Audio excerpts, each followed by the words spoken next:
el asunto de si alguien que ha sido llamado por Dios a través del reconocimiento oficial de una iglesia para ser pastor o anciano, debe también o puede, de hecho, tener una ocupación anexa a su ministerio.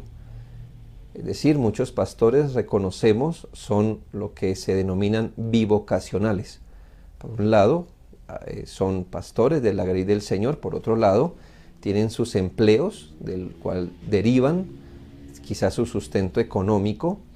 Y claro, uno espera que esto siempre de hacerse se haga por necesidad, no por gusto propio. Ahora, el asunto es si esto es legítimo o no.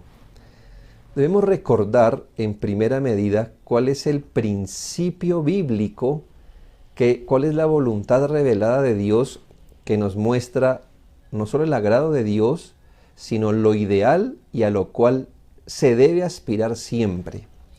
Y es que en 1 Timoteo 5, 17 y 18 nos habla de ancianos que deben ser tenidos por dignos de doble honor, y esto en su contexto significa no solo el honor que se le da por su vocación de anciano, sino el honor que significa el sustento de sus necesidades temporales.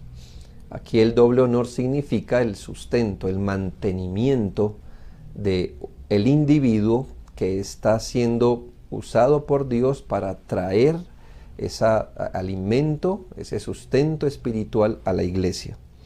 Quizás más enfáticamente, 1 Corintios 9, 9 al 14, nos habla del principio que los que viven para predicar el Evangelio deberían vivir también del Evangelio, y esto según el mandamiento de un principio que se deriva de la ley, pero también lo que el Señor Jesucristo mismo estableció.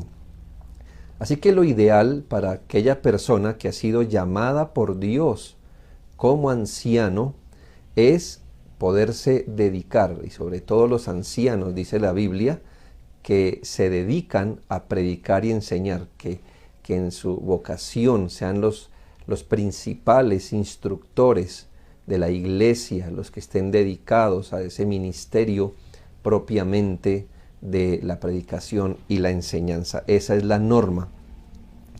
Segunda Timoteo 2:4, en el contexto dice que ninguno que milita se enreda en los negocios de la vida. Y muchos intérpretes sugieren y enseñan que significa este texto que quien ha sido enrolado en el servicio a Dios como obrero, es decir, en este contexto de la epístola pastoral, como pastor de una congregación, no debería enredarse en los asuntos de la vida, en los asuntos que otros pueden estar enredados, y aquí no se debe entender como algo netamente malo, sino que la causa de su vocación no debería dividirse en intereses. Esto es pues lo ideal, esto es a lo que se debe apuntar siempre, y reconocemos que muchas veces no es realizable en algunas iglesias, y esto por muchos motivos. Lamentablemente, el valor que se le da al ministerio de la palabra o a los ministros se traduce en que muchas iglesias no apoyen económicamente sus iglesias, prefieran destinar recursos para otras cosas menos para algo tan urgente y necesario como es el ministerio pastoral. Y aunque muchos pastores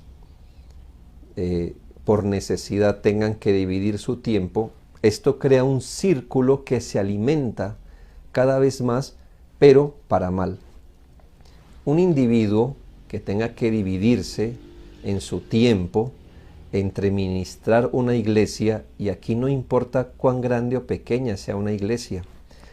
Yo no creo que haya un pastor que diga, si tengo 10, voy a preparar un sermón mediocre. pero si mi congregación es de 50, la voy a preparar mejor, y si mi congregación es de 100, la voy a preparar aún mejor. No, si es un pastor real de la grey del Señor, un hombre llamado por Dios, va a tener la misma responsabilidad para predicar a 10 que a 100.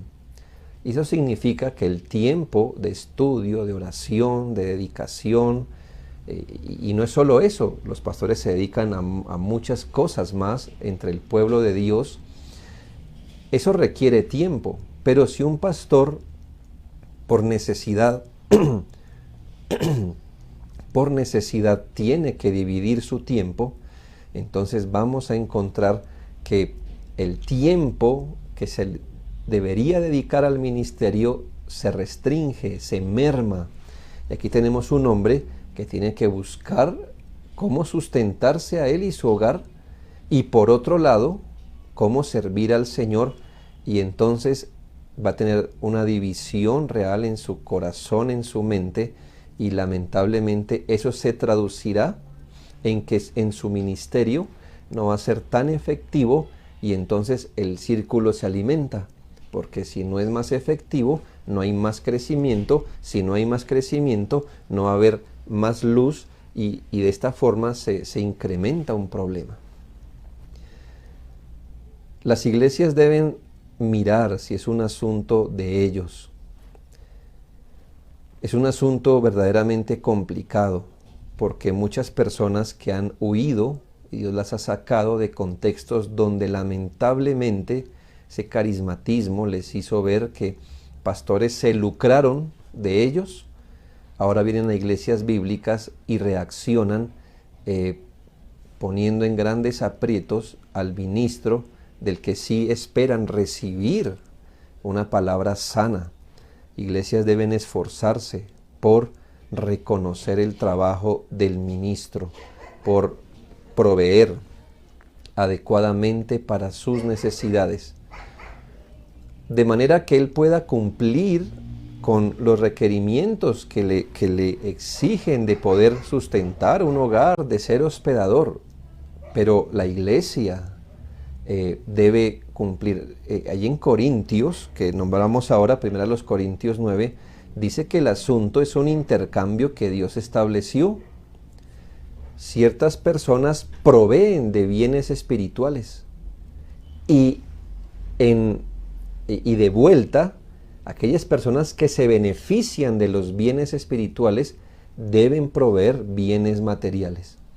Así que no sería justo que un individuo sea diligente en proveer bienes espirituales y de vuelta iglesias no puedan volver a él con bienes temporales. Es algo que Dios instituyó, y quizás esto muestra mucho de la estima en que la gente tiene no solo el ministerio de la palabra, sino la palabra de Dios misma.